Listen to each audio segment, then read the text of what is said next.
Today's speaker has a very interesting story to tell us that begins in the 1800s. His family, entrepreneurial pioneers in the San Francisco region, pursued many business ventures. Sleepy Hollow Dairy is one part of the story. You may even hear Kip talk about Mooseheart Royal Aim or Mount Rip Cheeseman. Always the innovator, always supporting agriculture and dedicated to the dairy industry. Always generously supporting his community. Kip is recognized throughout the globe for his success breeding Holsteins.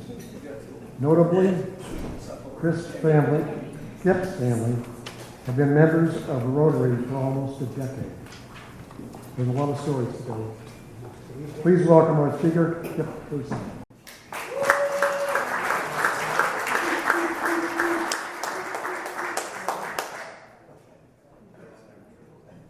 Thank you, Charlie, and I especially want to thank Charlie because when I was first asked to talk today, I didn't have any slides, but Charlie did some research and found them on the internet, Facebook, and some old books that he put together, and I ended up with a few, and he really helped me make this presentation a lot more colorful. I also see Leroy Bean sitting over here, and I got to thank Leroy because about 12 years ago, my wife and I said, you know, here we are in the 6th generation living in this area, and we really never have put anything down, and you know how things disappear, you forget. And so a friend of mine that was in the dairy business, and his wife, who was a teacher, that was Earl and Dot Holtz in Santa Rosa, we asked them to help us put together a book about the history of the Herzogs and Sleepy Hollow Dairy. And they were very kind to do that. But when we got done, we weren't sure if it was organized correctly, so there was nothing better to get an ex-professor from UC Berkeley, and that was Leroy and his wife, Oralee Bean, that took it and put it together so we could have it for the rest of our life. And I owe a lot to Leroy and say thank you very much. Okay, my family, as far as we could feel back, started in about 1860 when my great-grandfather came over from Germany to New York. He stayed there only about 3 years, and then he went around South America and ended up in San Francisco. And he stayed there only for about 4 or 5 years, and then he moved to San Rafael. He had a job in San Francisco as a butcher. And so when he moved to San Rafael, he started a butcher shop. And he taught that was my great-grandfather, by the way, that did that in 1860. Then he taught my grandfather the butcher business in San Rafael. But my grandfather got involved in politics and everything else. He became on the city council and eventually became the first mayor of San Rafael. He also was the founder of a bank there, and then he decided to go out and get into the dairy business. He knew a lot of dairymen as a butcher, and they told him about the dairy business, and so he wanted to try it. So he rented some land out in San Anselmo at a valley called Sleepy Hollow Valley. We think that name came from a book, Legends of Sleepy Hollow, although we've heard many various serenos about that. But anyway, we dairied there for many, many years, or he did, and at the same time being involved. When he got to be president of the bank, the rules in those days were that you could print some of your own money. So there it is. Anyway, there's a $5 bill with my grandfather's signature in the lower right-hand corner. So anyway, I asked both Rick Gorman and Rick Mossy about that here recently, and they said they had remember something being said about that back in those days, but they really didn't know any details. So I really don't know how that happened, or if it was, I'm assuming it's all legal, but anyway, that was what happened there. Only in Marin. Okay, it was a Marin County bank. That's right, Rick. When he was in the dairy business in San Anselmo or Sleepy Hollow Dairy, the dairy business is something like it is today. I can guarantee, even though I'm not in it, it is not very good. And he said that he needed to go out and find a way to get more for his milk. So he went to San Francisco and worked a deal with the Milk Commission in San Francisco that if he could send his milk to San Francisco, he would make it a better product and he would get paid twice the price for milk. So he made it certified milk. At that time, there was not any dairies in California that were certified milk. Sleepy Hollow Dairy in San Anselmo was the first dairy to do that. But they had to go through a lot of requirements. The men had to wear white overalls. The men had to be checked for TB twice a year. The cows had to be checked for TB 4 times a year. And there was many other requirements. So it wasn't an easy thing, but it was certainly worthwhile to do. And then in 1927, the dairy that he was renting in San Anselmo, the owner came to him and said, we're going to sell it, because that's when the first start of development in that area. And my grandfather decided he did not want to buy that land at that price. He found 2,200 acres on Lakeville Highway where we are now, and he bought it there. And it was a real venture. Because how are you going to get these cows? In those days, there wasn't any trucks. How are you going to get them to Lakeville Highway? Anyway, they had a 2-day cattle drive, horses and dogs. And I just wish that I could find a picture of that. I'm sure it's somewhere. I've called the Marin County Historical Society and a lot of the other ones, and nobody has any pictures of it. They all know about it. Somebody asked me, when I told them what I was going to tell them, well, how did they get across the Petaluma River between Marin and Sonoma? I have no idea. There had to be a bridge there. But anyway, they moved to Lakeville, and my grandfather, with the help of my father, who then came home from UC Berkeley, he was a sophomore there, but they needed him at home. He really had not a lot of background in the dairy business. He kind of learned to be the dairyman as a dairyman. And they built this new dairy. That's my father that came home. Here was what Sleepy Hollow Dairy looks like today, but that's the same building that was built back in 1929. And the only difference is that there's a lot of buildings in the back. There was a few old buildings there, but everything else was brand new. And so again, the milk was hauled to San Francisco, but that wasn't that easy, because the road from Petaluma to Sleepy Hollow Dairy on Lakeville ended at our dairy. So how are you going to get it to San Francisco? Well, my dad went to the supervisors and he convinced them they needed to build a road from our dairy to Highway 37. And that was the only way we were going to get our milk to San Francisco. But getting the milk to San Francisco was not easy, I can assure you that. It was a 24-hour round trip. They put it on trucks, 10-gallon cans. Any of you all know what a 10-gallon can is, and you fill it with milk, you're over 100 pounds. So this took some husky men. It was all done by hand. There was no equipment to do it. But anyway, one man would come down at 6 o'clock in the morning. He'd take that truck, he'd drive it down to 37, and go to the Golden Gate Bridge, which did not exist. So then they had to drive the truck onto a ferry.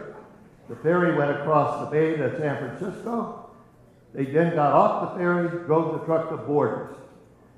And then he had to come back. It was a 12-hour round trip to get this milk to San Francisco. But we got to remember it was certified milk, and he got a lot more for it, and that's why it was worthwhile doing. But he'd come home, and another man would come down and load that truck for the next morning. It took him about 6 hours to load those 10-gallon cans onto the truck and get it loaded, so that the man that took it the day before could come down and go again.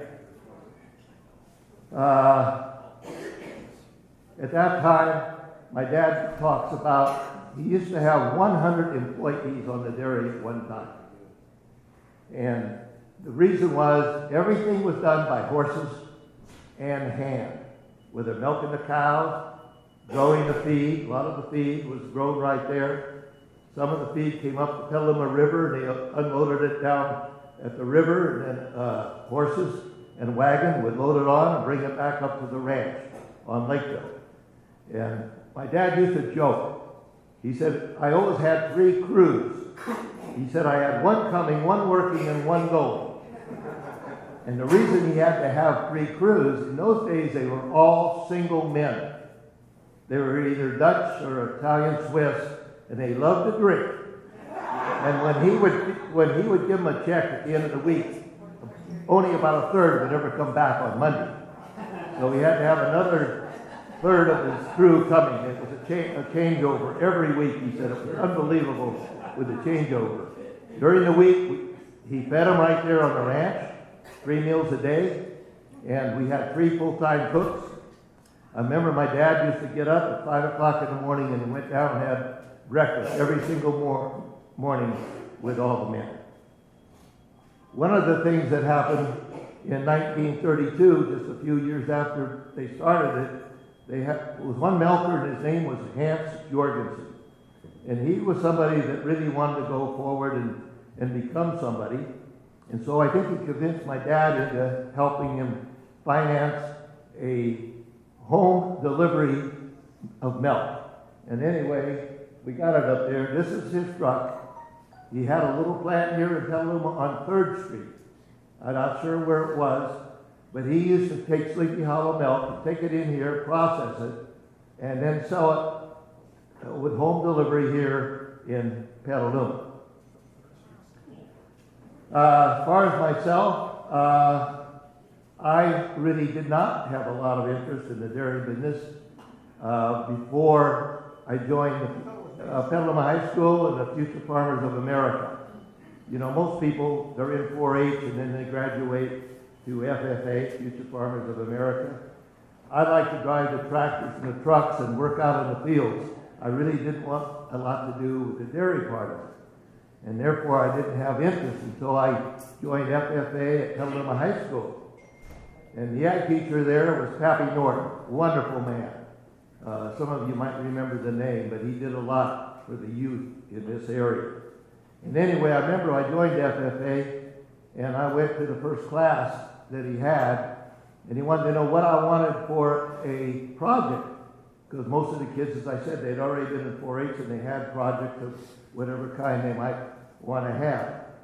And I told him, well, I really didn't know. And he says, well, don't you want a baby calf or a Holstein cow? And I said, no, you got to milk them and feed them every day. I wanted something easier. So anyway, we decided that I was going to get a couple steers. So he took me down in the valley. We bought 2 steers. I brought them home, and I fed them for 4 months, groomed them, took care of them, and everything. And you know, a lot of kids did that, and they made a big killing. Anyway, I took mine to the cow palace and showed them there, and I sold them. Well, these 20-cent a pound steers bought me 12 cents a pound. I had a quick lesson in the beef business. So anyway, I came home and I told my dad. He just kind of looked at me and, you know, you dumb kid. But anyway, he never said very much. But 4 months later, my mother and my dad gave me, for my birthday, I think it was the 14th or 15th birthday, a little baby registered Holstein calf.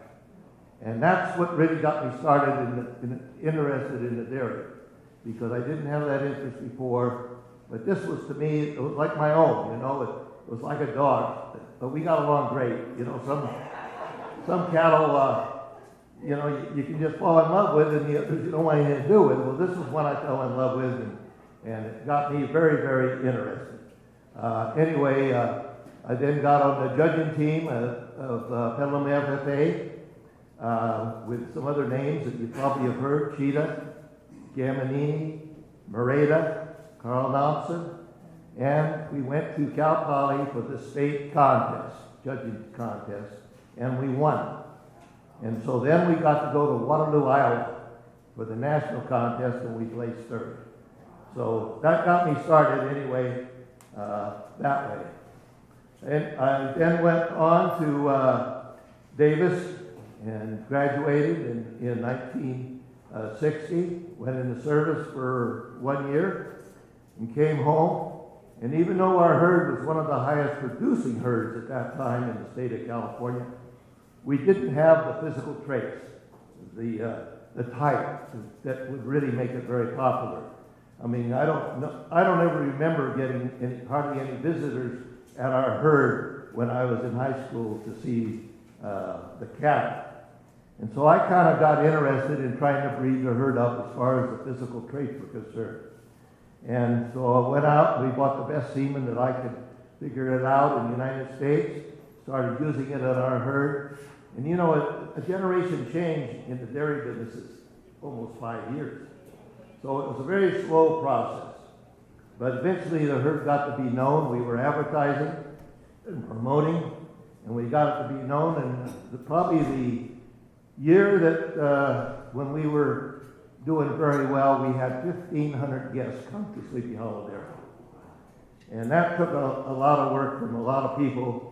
And this is where my wife got involved because, you know, she loves people. She loved parties. And there was very few guests that come that she didn't have something ready for them, you know, whether it was coffee or cake or cookies or something.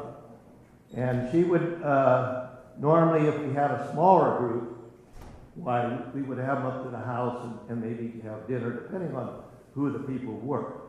But I got myself in trouble one time, and she's never let me forget it. But anyway, there was this man by the name of Mr. Chino from Japan. And he probably had the best herd in Japan. And a couple years before this visit, he had come to up and bought one of our best cows. And the cow had gone over there and done very, very well. And so he was very happy with her. And he probably wanted to come and see if he could find another cow that would be as good as the previous one. Anyway, we took him down to the herd. Normally we would take the best cattle and put them in a corral, maybe 25, 30 head. We didn't want to take somebody through 500, 600 head because that would have taken all day. So anyway, we went down and showed him the cattle, and then we had him come up for dinner. The cows all had a chain on with a number on the chain.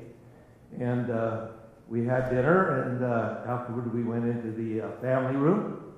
And he came up to me, and I forgot one thing. He gave my wife a beautiful kimono. And I think most of the women here know what it is, but it's a beautiful dress that the Japanese women wear. They're very colorful. I mean, they're really bright colors and beautiful. And he had sent one to my wife, knowing he was going to come over here, I think. But anyway, she put it on that day. And anyway, after dinner, we went into the family room, and my wife was standing alongside of him, and he walked up to me, and he says, is this cow available? And I said, Mr. Chino, everything here except for my children and my dogs is available. Anyway, and then he looks around and looks at Marilyn.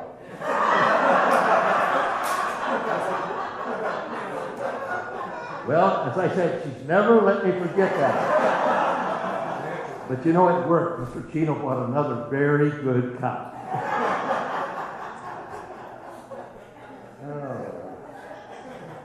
But because of being able to sell, and we have a lot of visitors from foreign countries, my wife and I were able to do a lot of traveling in Europe, Japan, France, Germany, and it was really great. And my wife, as you people that know her, she loved it, and it was because of the cattle that we were able to do that.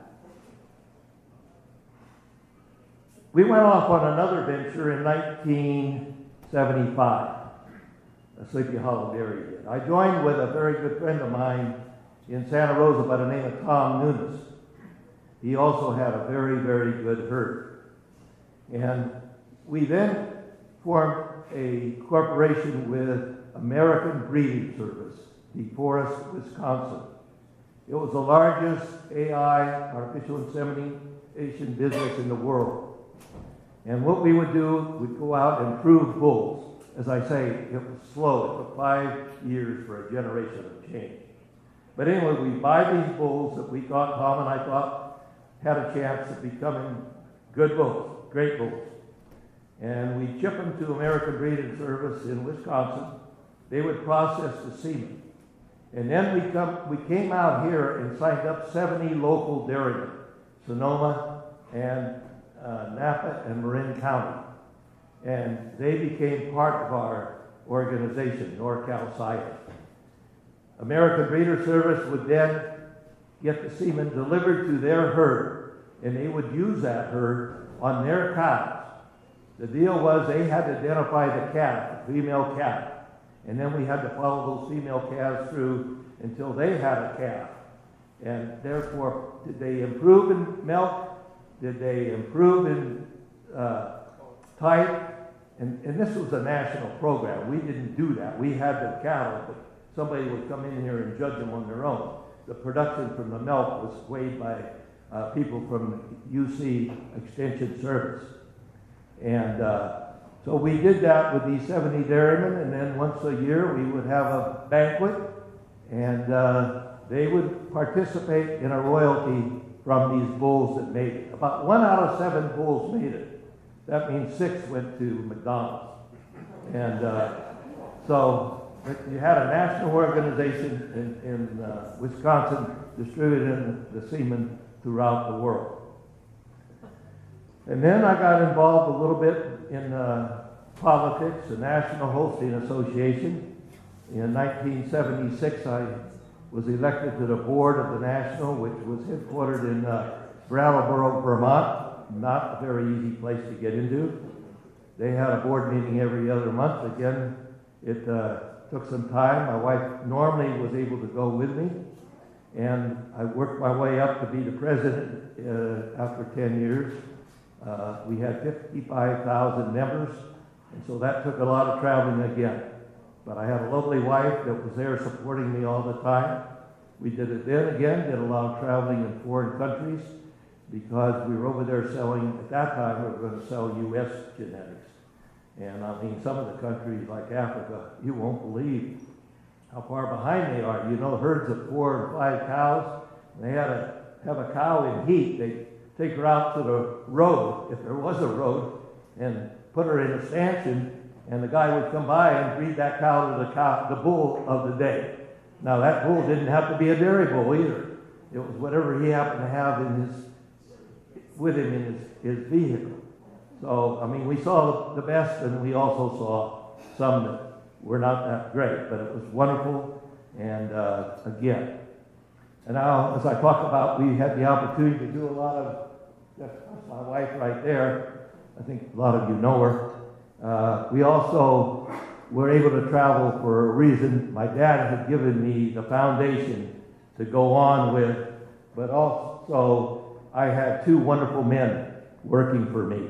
One of them, I think, graduated with John Dado. He's not here, I'm sorry.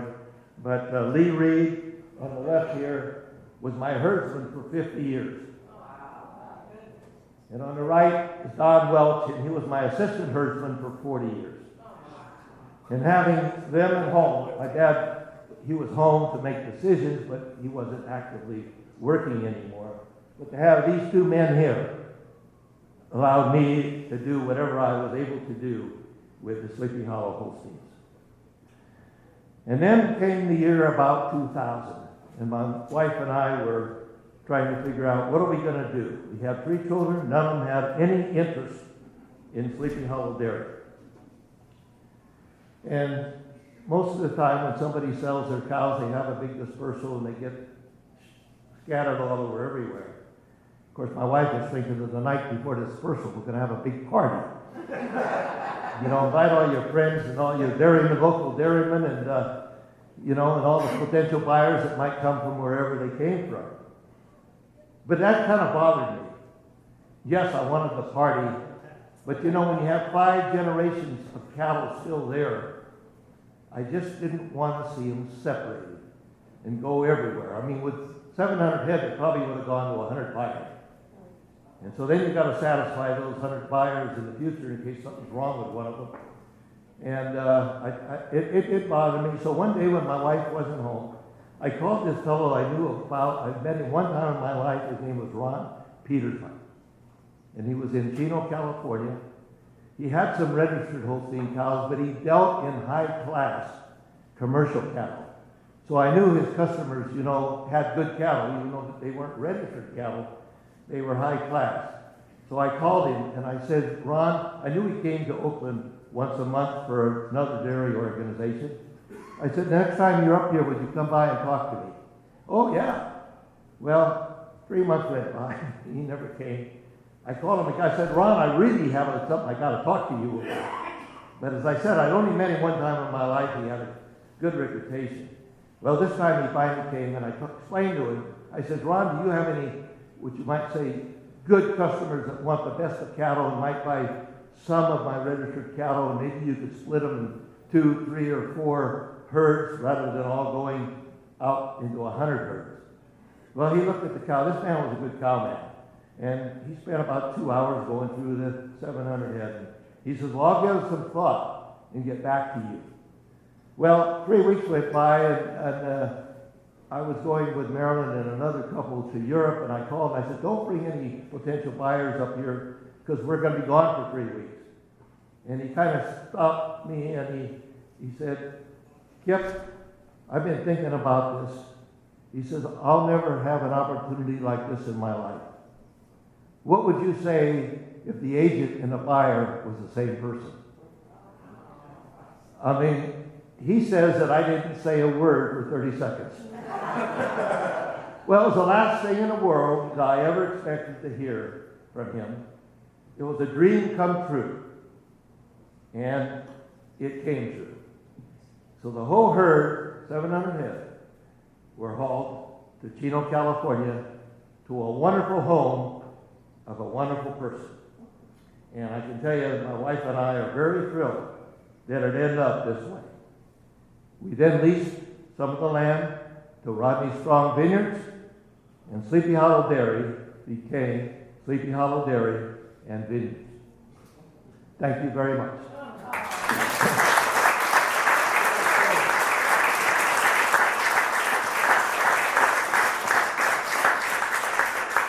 Well, we got a few questions, so yeah. So my grandfather, he raised Holsteins in Minnesota, and so I don't know, would you get about 8 or 9 gallons per Holstein, and do half in the morning, half in the evening, or how did your production cycle work? Well, it's really changed. When we first moved the dairy here, the first year they averaged 250 pounds of fat in a year, the cow. Now that we got up to about 1,100 pounds of fat when we sold out. Now there's some herds up to 1,400 pounds of fat. It's just genetics. That's what did it. So that brings up a second question. Is it so most of it was milk, or did you butter and other products also was a big part of your Sleepy Hollow Dairy was only milk. Okay, thank you. When we sold out, they averaged 10. Probably today the good herds probably averaging 12. Okay. Kip, great talk, and I know a lot about it, but there's a lot you filled in. So I have 2 questions for you. One is, when you were shipping, or when your father was shipping to San Francisco pre-bridge and pre-road, was there any consideration to using the waterway? Because I know you guys are right there by Petaluma River. How come you wouldn't have used that? That's my first question. I can't answer you. All I know is some of the feed. I was a young kid then, so don't forget 1928. I didn't exist. But it came up, a lot of the feed came up the Petaluma River and then unloaded onto wagons and horses. I have no idea if it was ever used, ever thought of about the milk. But don't forget, we got a very perishable commodity there. Yeah. In those days, they didn't know how to keep it as cold as they do today.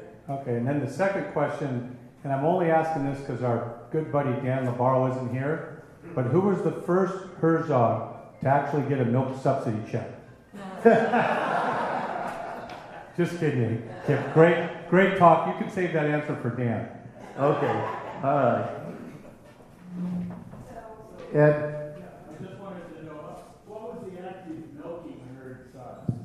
In California?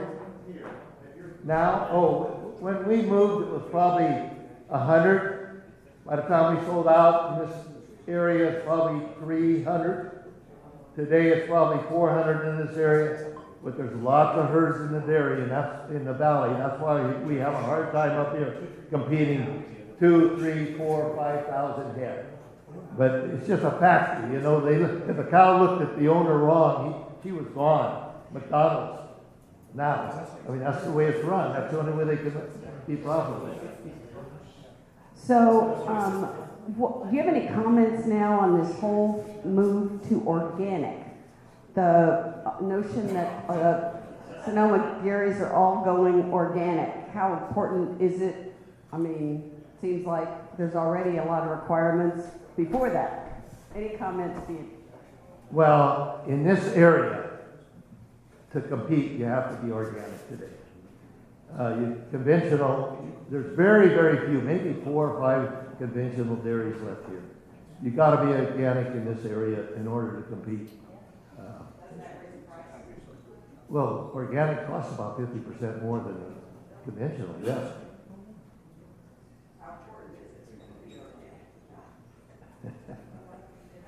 Well, if I gave you a taste of both of them, my guess is you wouldn't know the difference. Okay, you're right. Max?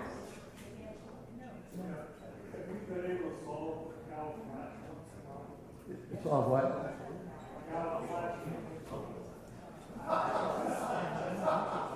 I have a hard time hearing that. I really have a hard time. Okay. Yeah, John? As a person that's Craig checked about 1.5 million cows rectally. I've heard Paris area interview Bill Gates, and they're talking about what cattle do. And Bill Gates kept talking about burping, and Fareed was talking about farting. Bill Gates is 100% right. Cattle belch. That's where all the methane comes from. It doesn't go out the back end, it just goes out the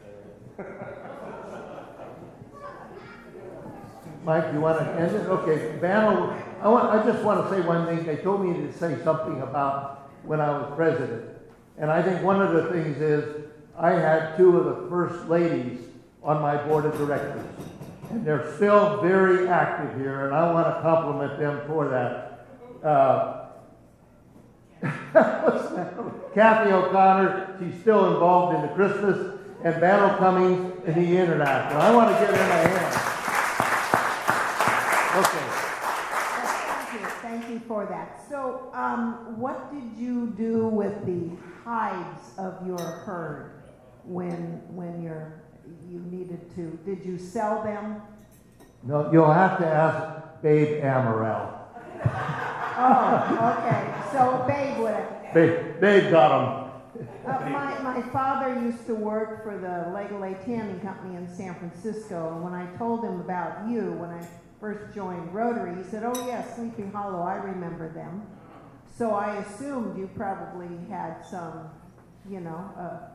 business with them because they took hides and made them into leather. We did not get involved. Most of them went to wherever the beef went. Okay. I can't answer the question. Okay. All right. Great. Okay. Kip, thank you. Welcome. Before you go, you are a speaker, so you get a speaker for the speaker, and you are Marilyn. Thank you. That was a great presentation. Well, y'all, thanks for coming. And next week, remember, we're going to be at Scraps. I hope you have a good weekend. Until the next one, have a great time and a good week with Rotary.